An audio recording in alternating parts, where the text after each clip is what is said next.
ቁጭ ብለ ጨለማውን ከምታማር ተነስና ሻማ አብራ።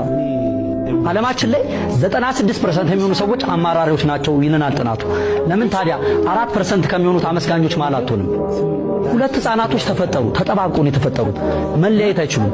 አንደኛው አመስጋኝ፣ አንደኛው አማራሪ ነው። አመስጋኙ ልጅ እንደዚህ ይላል፣ አምላክ ሆይ ከዚህ የባሰ ነገር ስላላመጣብን አመሰግናለሁ ይሏል። አማራሪው ልጅ ከጎን እንደዚህ አለ፣ ምን ከዚህ በላይ አምጣብህ፣ አጠባብቆ ፈጠረን ይሏል። ከትንሽ ጊዜያት በኋላ ግን ያልታሰበ ነገር ተፈጠረ። አመስጋኙ ልጅ ሞተ።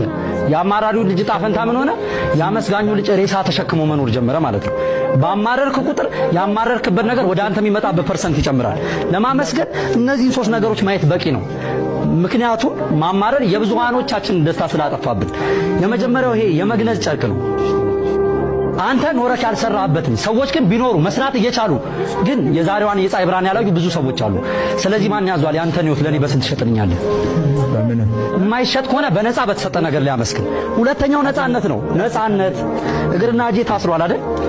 ለአንተ ቀላል የሆነው የፀሐይ ብርሃን ለሌሎች ግን ብርቅ የሆነበት፣ ለአንተ ቀላል የሆነው ከቦታ ቦታ መዘዋወር ለሌሎች ግን በአራት ድንጋይ ታጥሮ መጠበቅ። ነፂ አንቺን ነፃነት ለኔ በስንት ትሸጭልኛለሽ? የማይሸጥ ከሆነ በነፃ በተሰጣችሁ ነገር ላይ አመስግኑ።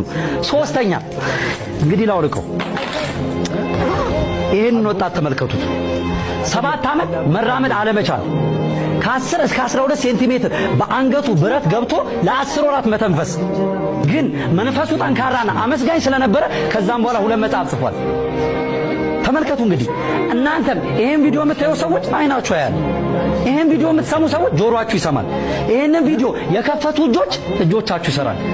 ታዲያ ለዚህ ነገር መቼውን የምናመሰግነው?